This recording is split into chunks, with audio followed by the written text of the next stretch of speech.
Question 14 देखिए। Sand is pouring from a pipe at rate of 12 centimetre cube पर second. Centimetre cube volume का unit है और second time का unit है। तो किस रेट से सैंड का ये वॉल्यूम पोर किया जा रहा है वो हमें दिया गया है।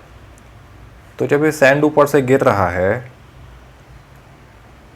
तो ग्राउंड पर गिरने के बाद ये शेप ले रहा है कोन का। ये मिट्टी का एक ढेर बन रहा है इस तरह का। तो जिस रेट से सैंड गिरेगा उस रेट से ही इस कोन का वॉल्यूम बढ़ेगा। मिट्टी का 12 सेंटीमीटर क्यूब पर सेकंड से वॉल्यूम बढ़ रहा है। तो dv/dt हमें दिया है, कोन का वॉल्यूम इस रेट से बढ़ रहा है। ठीक है। और हमें क्या दिया गया है, height of cone is always, हमेशा height of cone is 1/6 of radius of base. तो अगर आप कोन का बेस रेडियस ले रहे हो r और हाइट ऑफ कोन h है तो इनके बीच में रिलेशन दिया गया है कि h is always 1/6 of radius of base.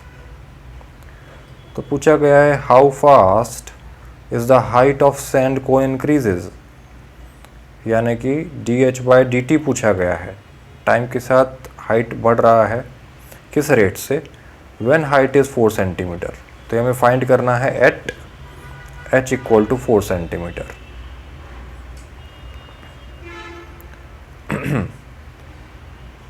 तो हमने कंसिडर कर लिया कि let volume of cone v है, हाइट ऑफ कोन h है और radius of base of cone small r है। तो h और r में रिलेशन हमें ये गिवन है। ठीक है। तो लिख सकते हैं इसे गिवन।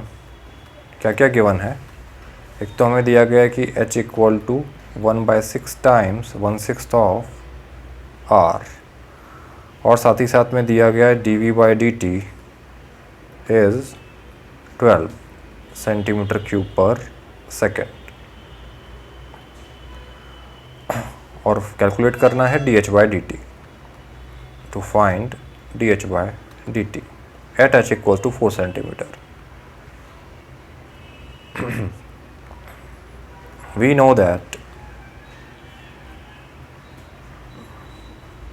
volume of cone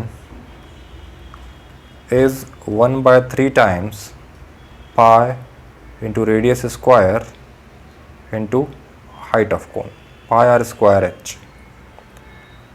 ये हमें पता है। और हमें दिया गया है कि h इज़ 1/6 टाइम्स r, यानी कि r/6। तो h की वैल्यू यहाँ r/6 पुट की जा सकती है इसमें, यहाँ पर। तो v क्या आएगा, 1/3 टाइम्स पाई, या इनफैक्ट अब तो हमें dh/dt फाइंड करना है ना। तो h को क्यों पुट करते हो, r को पुट कीजिए h के टर्म्स में। कैसे, आपके पास है h = r/6, तो यहाँ से 6h = r आया, तो r को लिखा जा सकता है 6h। तो ये ज़्यादा बेटर रहेगा कि हमने r को पुट कर दिया 6h, क्योंकि हमें वॉल्यूम और h में रिलेशन चाहिए। अल्टीमेटली हमें dh/dt फाइंड करना है। तो r की जगह लिखा 6h, r² मतलब 6h² इंटू h। तो यहाँ से आया वॉल्यूम = 1/3 इंटू पाई, 6 का स्क्वायर 36, h का स्क्वायर h² इंटू h। 3 12 36। तो v = 12 पाई h² इंटू h³ बना। हमें फाइंड करना है dh/dt।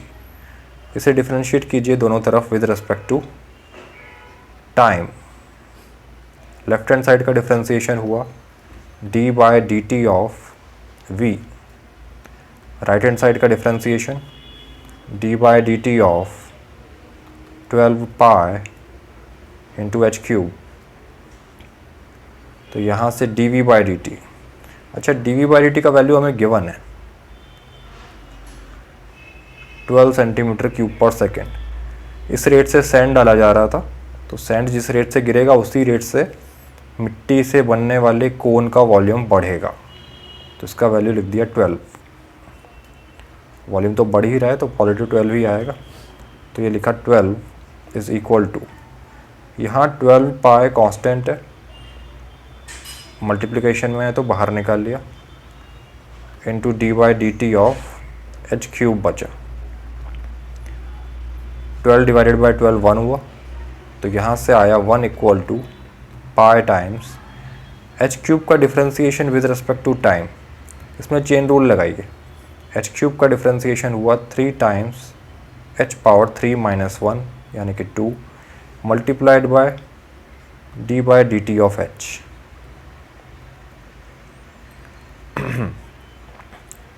वेरिएबल एच का डिफ्रेंसिएशन किया है टाइम के रेस्पेक्ट में, टी के रेस्पेक्ट में, इसलिए चेन रूल यूज़ किया। तो यहाँ से पाई इंटू 3h स्क्वायर,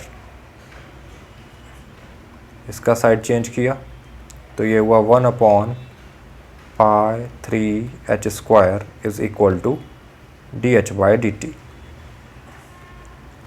तो D H by D T तो आ गया है, ठीक से लिख लेते हैं इसे, D H by D T equal to 1 upon 3 pi H square.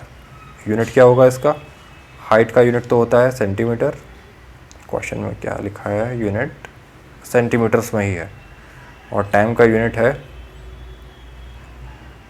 Second, तो ये यूनिट आया सेंटीमीटर पर सेकेंड। अब हमें D H by D T find करना है जब एच का वैल्यू कितना है 4 centimetre, when the height is 4 centimetre. तो जब h का वैल्यू 4 सेंटीमीटर है तब D H by D T कितना है, तो वैल्यू पुट कर दीजिए 1 अपॉन 3 टाइम्स पाई टाइम्स 4 स्क्वायर, तो ये हुआ 1 अपॉन 3 इंटू 4 स्क्वायर होता है 16 इंटू पाई, तो 1 अपॉन 16 3 ज़ा 48 पाई, इतना सेंटीमीटर पर सेकेंड। इस रेट से हाइट इंक्रीज़ हो रहा है at h equal to 4 centimetre, तो यही आंसर हुआ।